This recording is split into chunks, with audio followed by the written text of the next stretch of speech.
Welcome to this Thursday edition of Jamaica Magazine. I'm Adrian Atkinson. Today we look back at accomplishments made by the Ministry of Science, Energy and Technology in 2021 and stop by the Revenue Appeals Division to learn more about its operation. I hope you've been doing your best to stay safe as the country goes through the fourth wave of COVID-19. The responsibility is ours. Let's continue to practice those safety measures: the wearing of masks, washing or sanitizing of hands, physical distance, and taking the vaccine.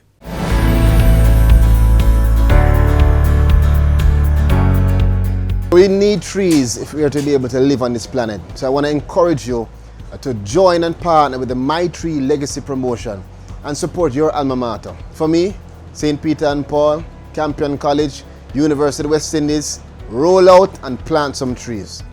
Register your alma mater for the Forestry Department's My Tree Legacy Promotion and be a part of the preservation of Jamaica, land we love. Let us highlight your contribution. Submit videos or pictures of you leaving your mark. Every tree counts. Plant a tree today and keep climate change away.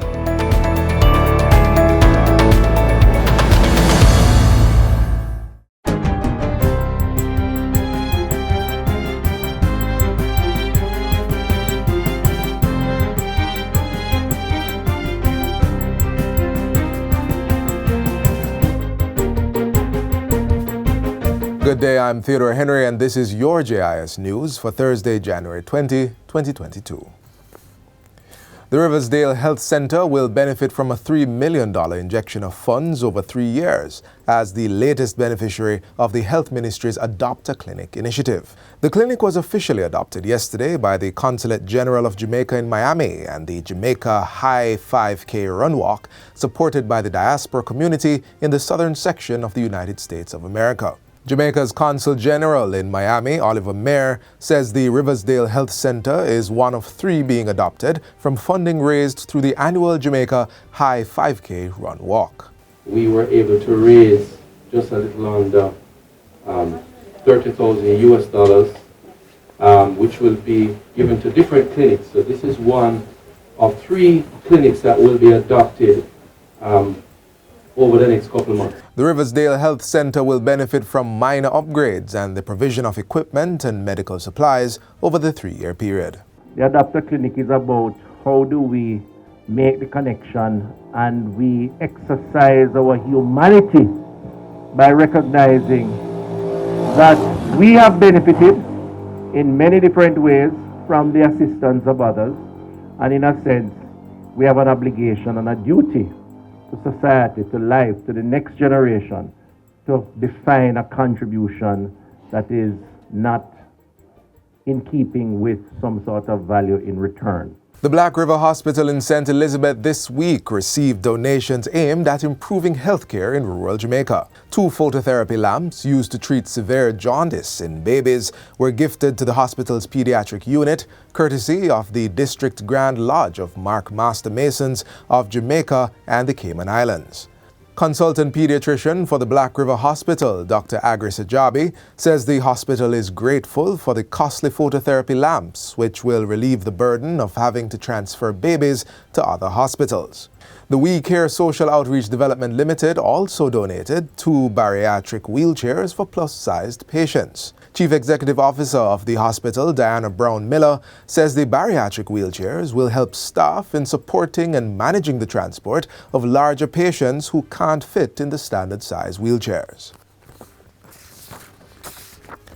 Several children in state care are set to benefit from a donation of 500 laptops to the Child Protection and Family Services Agency, CPFSA. The donation from the Transformation Implementation Unit is part of an initiative to expand and modernize the ICT infrastructure of the CPFSA and support the learning needs of children in state care. The Ministry of Education and Youth welcomes this timely donation.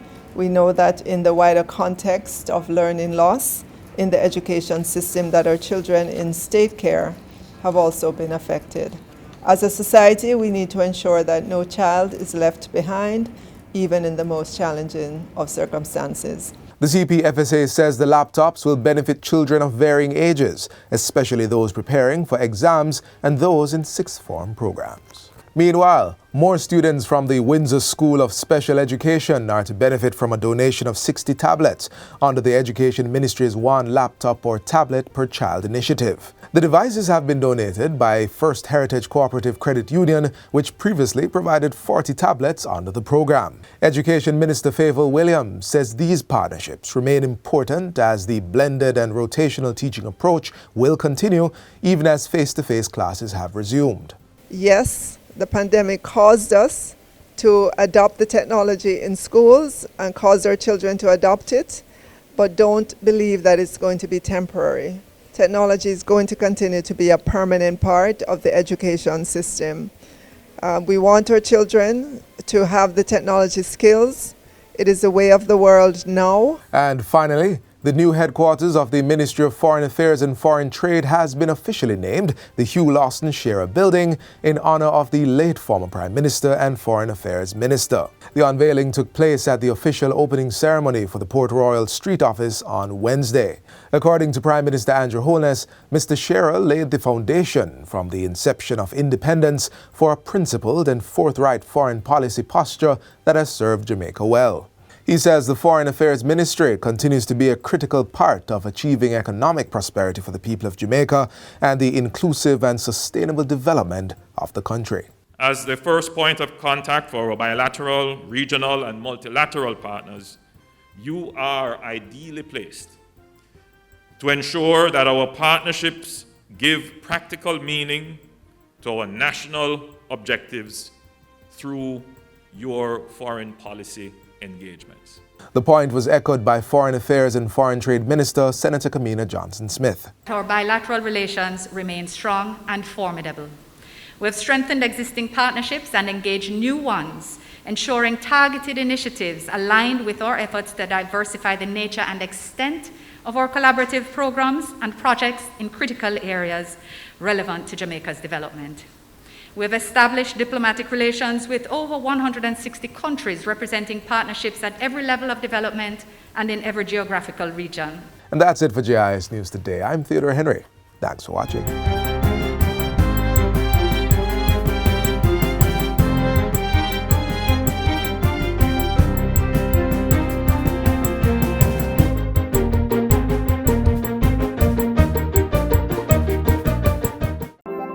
Jamaica, I can help you protect our citizens. Jamaica Eye will play a part in increasing your public safety. Jamaica Eye is part of an island-wide network of camera surveillance systems designed to increase the safety of you, our citizens. If you have a camera system outside your home or office facing a public space, log on to jamaicaeye.gov.jm today. Jamaica Eye, we're all connected. The Ministry of National Security, creating a safer and prosperous Jamaica.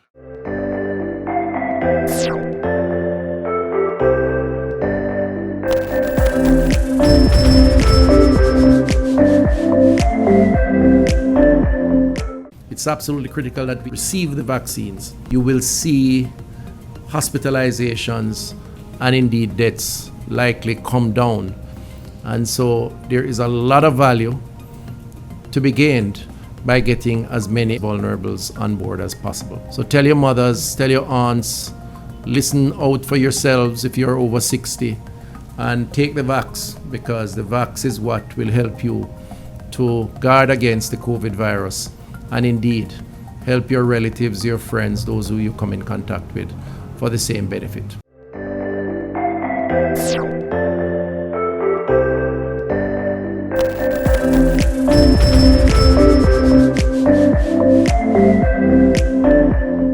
"2021 was the year for significant expansion of broadband network, establishment of community access points, public Wi-Fi hotspots, and distribution of learning devices. Let's recap those milestones for the Ministry of Science, Energy and Technology.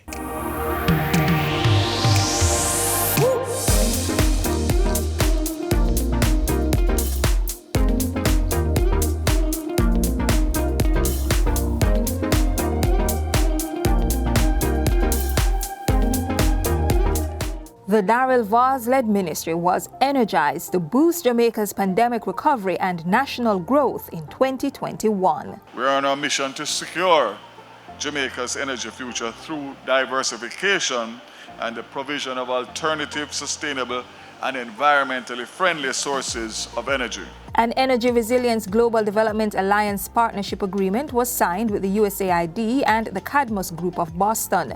An electric vehicle council was established to oversee the consultative process for the full introduction of electric vehicles. They will review any policies, legislation, and regulations related to deployment of EVs in Jamaica. In a landmark move, Jamaica's first public electric vehicle charging facility was commissioned into service at the Booth service station in Draxall, St. Anne. Another was later installed in Port Antonio.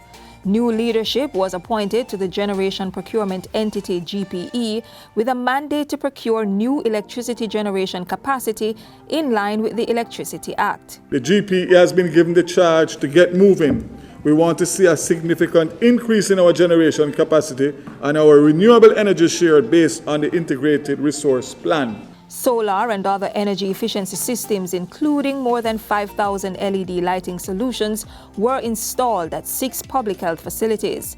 32 health sector personnel were also trained in energy management and solar photovoltaic operation and maintenance, and a state-of-the-art solar system was installed at the Malvern Branch Library in St. Elizabeth. Increasing public access to the Internet was a major preoccupation for the ministry in 2021. Internet connectivity was established in 28 of 189 areas tapped to benefit from the Community Wi-Fi Hotspot Initiative. Jamaica will have a total of 20 public Wi-Fi hotspots across Jamaica by March 31st, 2022. Fiber optic cables were rolled out in St. Catherine, Clarendon, Manchester, Westmoreland, St. James, St. Thomas, and St. Anne. All parish courts and municipal corporations are now connected to the microwave infrastructure along with 100 government entities. The microwave network will provide backup connectivity in the event that fiber optic cables are damaged. The microwave network will also enable fixed wireless connectivity to remote sites such as schools and has a capacity of 1.5 gigabit with the ability to scale as needed.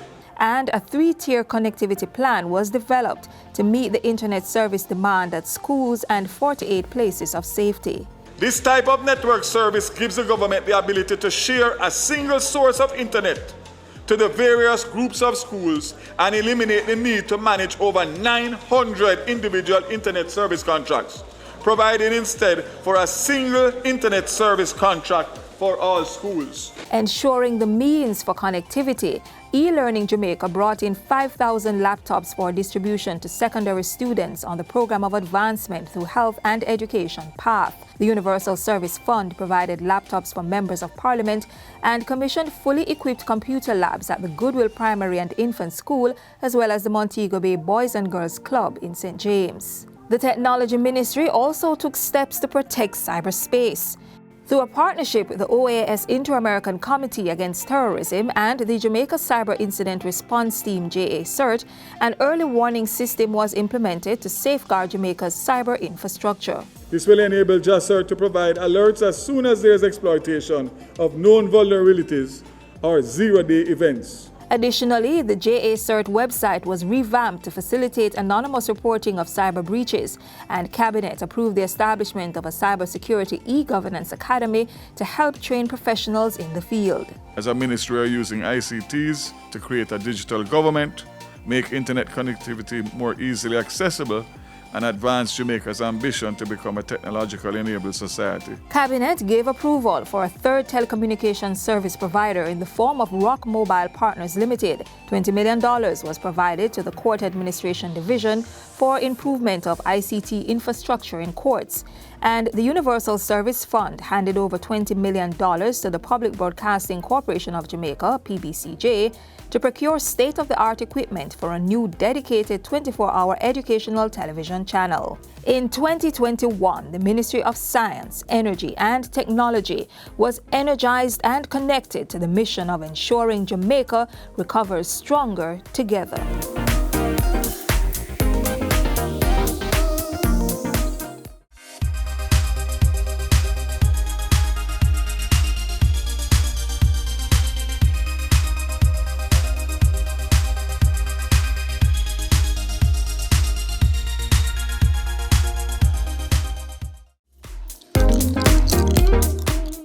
represents a significant milestone in our long journey to provide protection to many women.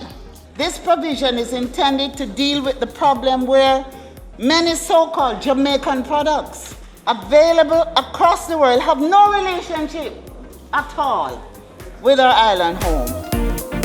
The Ministry of Culture, Gender, Entertainment and Sport moved through 2021 to the theme of Recovering Stronger Together. Cultural elements were redesigned. Our gender sector was made better. Entertainment received a louder space, and development reached the sporting industry. Join us on Friday, January 21, when we'll have all those stories and more coming out of the Ministry of Culture, Gender, Entertainment and Sport for 2021. The Revenue Appeals Division is using technology to improve its service delivery. This includes the submission of appeal cases by taxpayers to the division's online portal. Deputy Commissioner Andrea Kelly tells us about this move to go digital.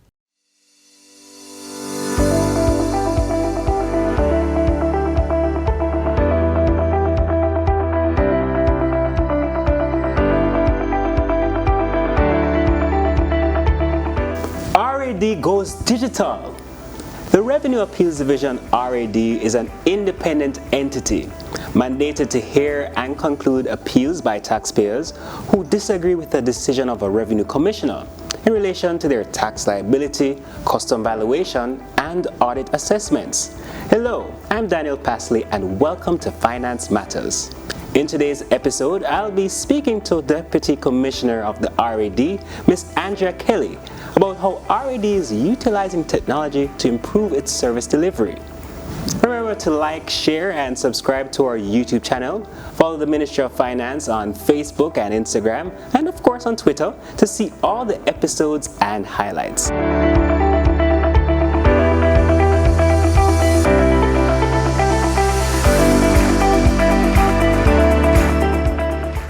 Ms. Kelly, thank you for coming on the program. Thanks for having me, Daniel. Now, when we talk about the Revenue Appeals Division, what is its mandate? The mandate of the Revenue Appeals Division is to hear appeals by taxpayers who are aggrieved with any decision of the Revenue Commissioners. And these Revenue Commissioners are the Commissioner General of the Tax Administration Jamaica, the Commissioner of Jamaica Customs Agency, and also the Commissioner of the National Land Agency. These taxpayers, they may have firstly done what we call an objection with these revenue commissioners, and they would have handed down a decision to them, and they now further disagree with that decision, so they can take their matters to the RAD. And it's a very cost-effective means of doing it, right? Yes, it is. It's not costly to a taxpayer, okay, only if they would want to have a representative like an accountant or an attorney, but they don't have to if they don't want to. Now, how does the RAD utilize technology to improve its service delivery? All right, Daniel, we recognize that we needed a better system, because our system was partly manual and partly computerized. The computerized aspect of our system was just a tracking system for us to just track the number of appeals that would have come within the RAD. We needed a much better system to help us to make timely management decisions. And so with the help of the International Finance Corporation, which is associated with the World Bank, we re-engineered our process first.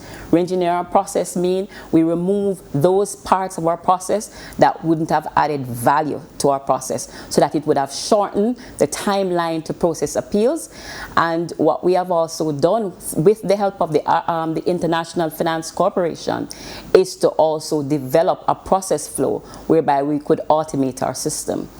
When the time came, I want to interject there. I just want to interject there. When you talk about improve the process flow, just for the common man, explain what does that mean? All right, the process flow. The process starts, Daniel, when a taxpayer lodges an appeal with the RAD, then it goes through a validation process. The validation process is where we state whether the appeal that you have submitted to us fits with the criteria of the law. When that has occurred, we would submit to you a notice indicating that your appeal has been accepted. This case will then be assigned to an officer who is mandated to complete that case. A part of the completion of the case involves having a hearing with the taxpayer.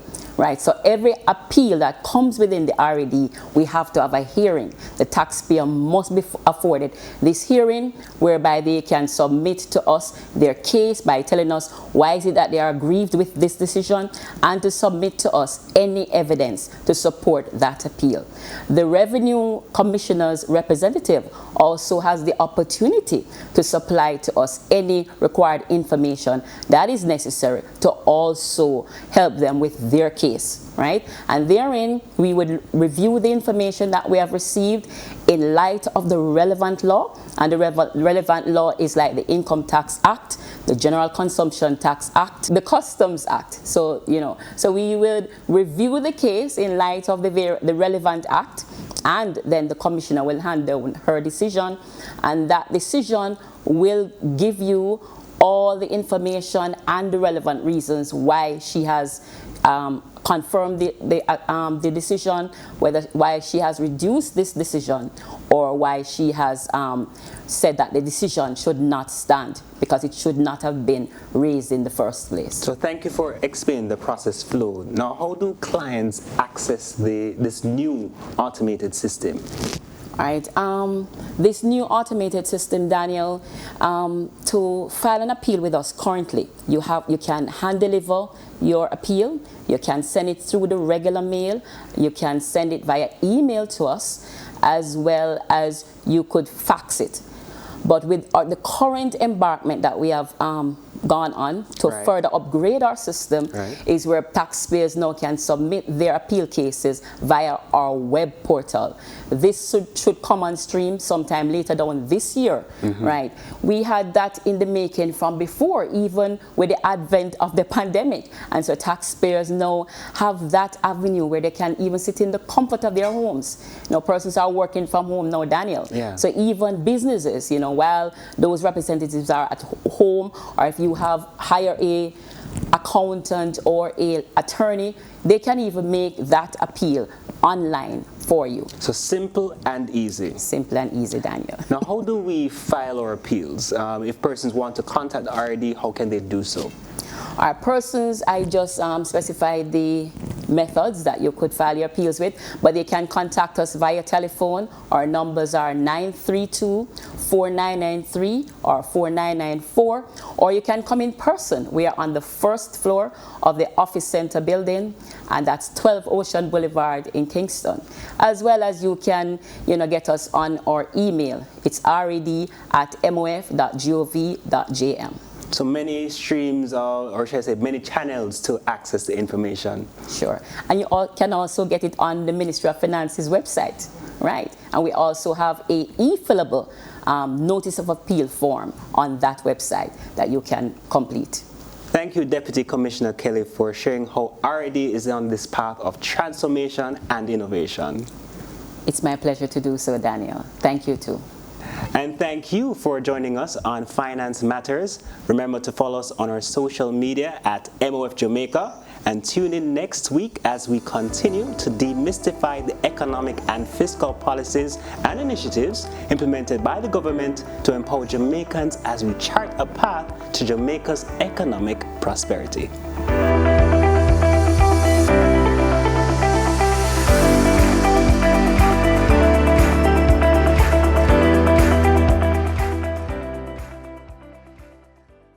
What a way you're full of our roots and culture. That was in Jamaica 60. Jamaica 60? What a piece of news, Miss Matty. I feel like my heart going bust up. Just in, the island of Jamaica is on the verge of celebrating its 60th year of independence. A whole way of celebrating it. They say the people them, them come here, But you see, when our people decide, say the other people them free paper, them say if it's war, start it, whatever. We all collect medal, panta, medal.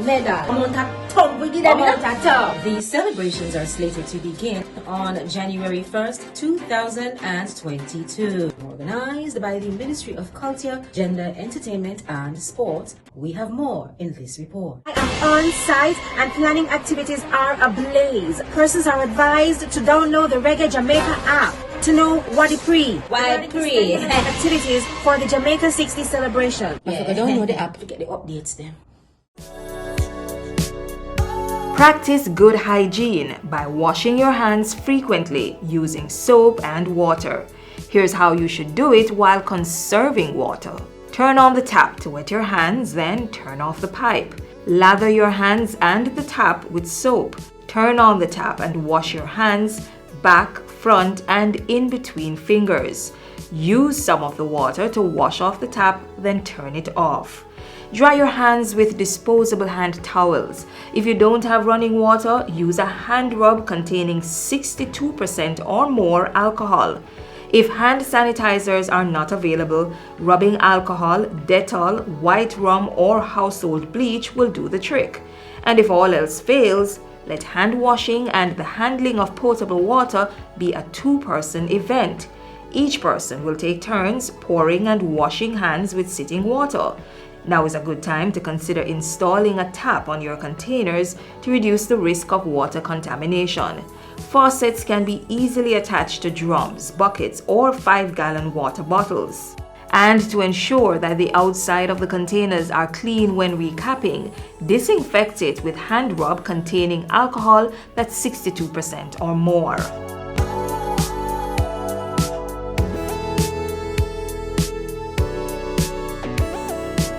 The 5 R's of water conservation are also necessary to practice. Reduce water wastage by investing in water-saving devices.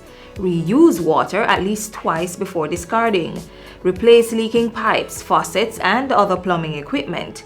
Recycle wastewater and use it for gardening, car washing, or cleaning of public spaces. And reclaim water through rainwater harvesting. We all must play our part to ensure there's water to combat the coronavirus and stave off prolonged drought.